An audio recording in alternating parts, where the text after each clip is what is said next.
And we're back with Bodybuilding with the Youngs, and we have a special guest today. We have Coach Dave, and we are going to discuss a few things with him. Dave has been in bodybuilding industry for like over 30 years. I'm old. Longer than most of us have been alive. I'm old. Tell us a little bit about your bodybuilding career and as a coach. I got into bodybuilding when I started basically getting ready for football in high school. I was the captain of the football team and everything, and going into my junior year, I wanted to get stronger and everything like that. So I joined this gym, bodybuilding gym. That was a local gym in the area, and I saw these two guys, these two Italian guys that were I'm from back east, and these guys were getting ready for nationals. And I was just like, holy shit, these guys are fucking freaks, And the guy, one of them was Angelo Bozzella. He was 22 years old. He finished 5th in nationals.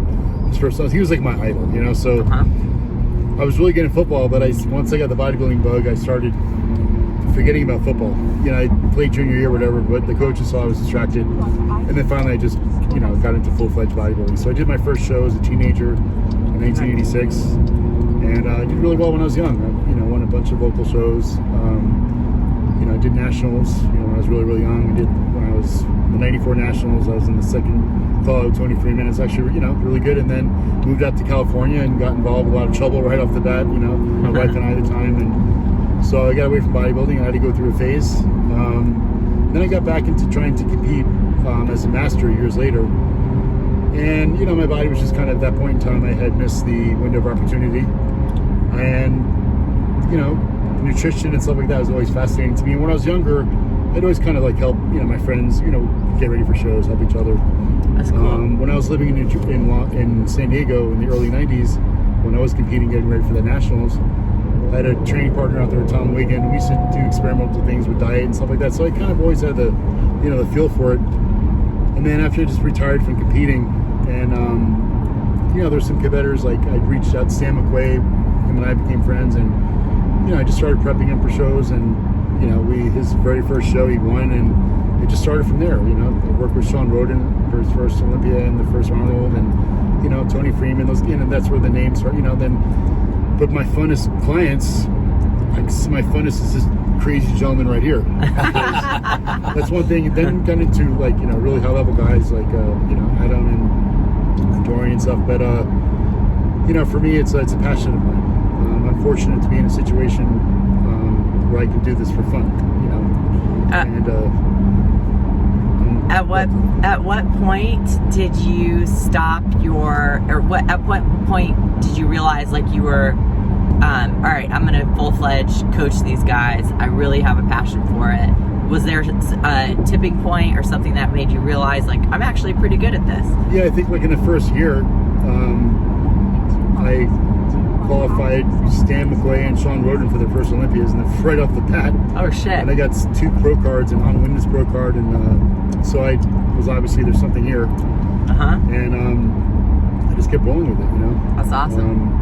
And I was able to get involved in different business opportunities the last several years, where now I can really, because I used to coach hundreds of people at a time, and it would fry out. So now be able to really just enjoy it, to pick and choose, and that's awesome. It's fun. So speaking of coaching athletes, you coached Adam here for how many years did you coach him? Well, 4 years. 4 years, yeah. 4 years. Our first show was the USA's, remember that? Yeah. And I came in and we were ready to kill it, and we looked good.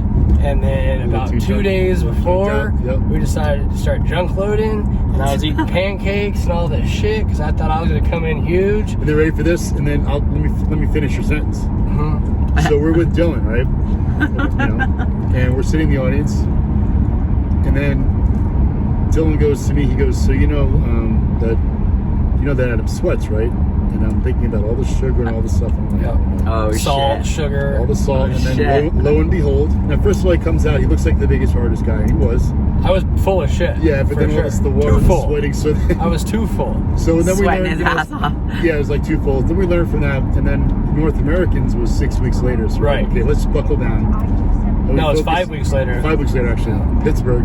And I got to say, that was definitely one of my favorites. That was one of the best looks. Yeah, one of the looks. I know one of the questions. We actually did the complete opposite. We literally, for the first show for USA's where we completely fucked up, we junk loaded. We did some things that we probably should have done. And straight.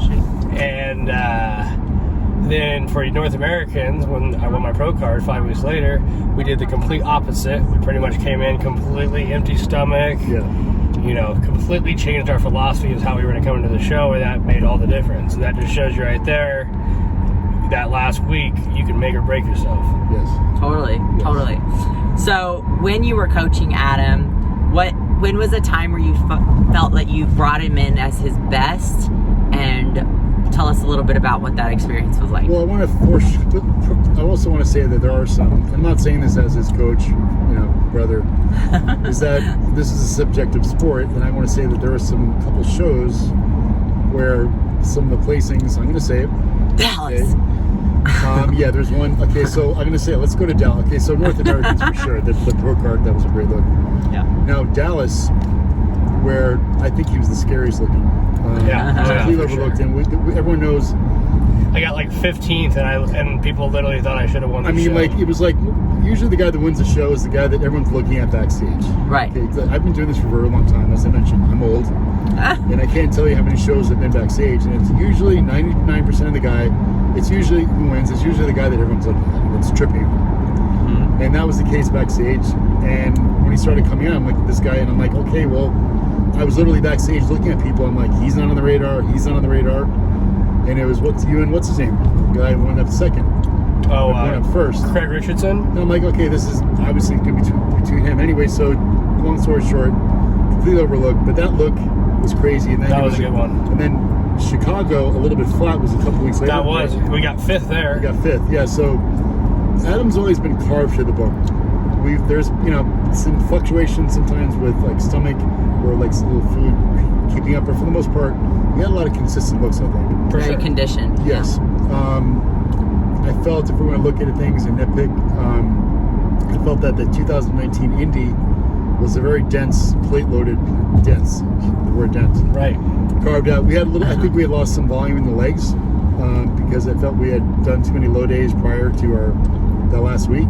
Huh. And I really, really, really liked his Tampa look. Yes. Yeah.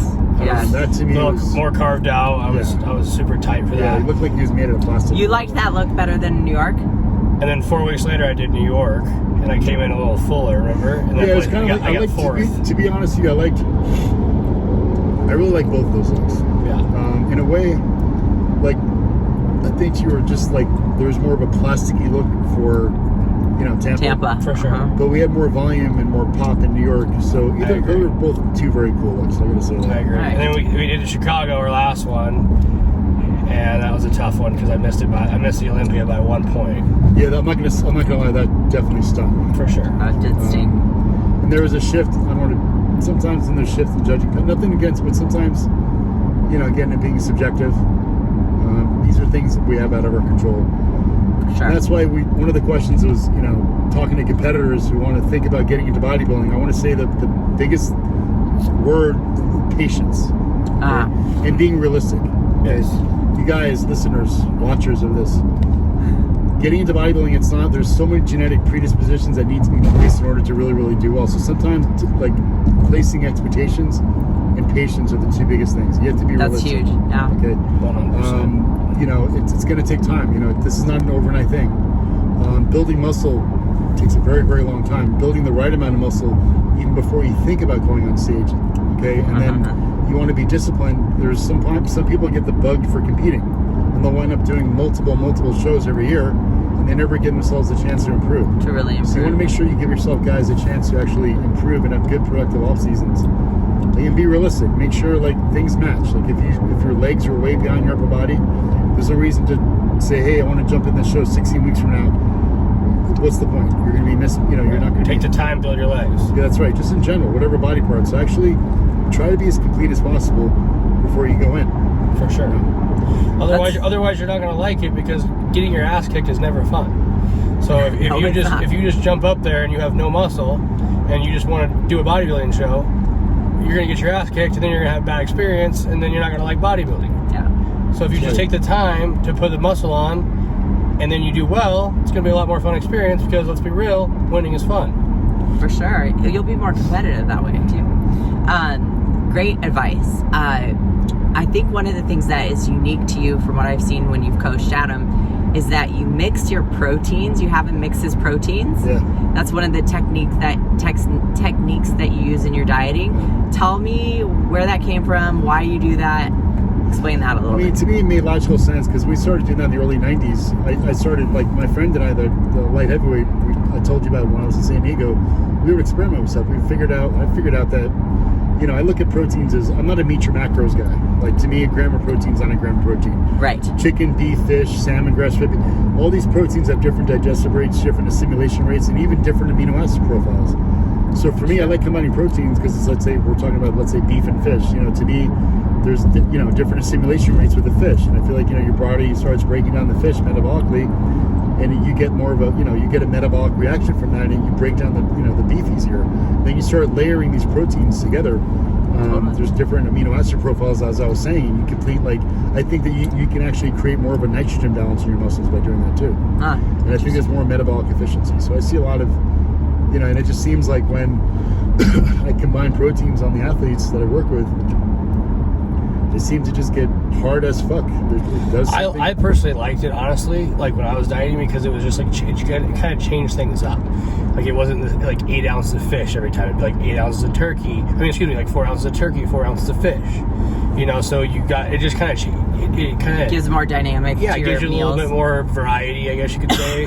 So I always liked it. Yeah, that sounds. And then off of that, you can do rotations because the body can become very adaptative too.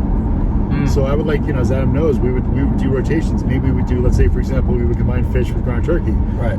Then we might 2 weeks later start combining the fish with the grass-fed beef. We would do, always moving things around. Right. Like towards the end, I would usually, like when I would get to be about a week or two out, usually I would have at least about 4 ounces of fish per meal. Yeah. So I would be up at 6 a.m. eating white fish. Yeah. So I remember that. that's the shit you got to do, though. You want to be good at it. Yeah, for sure.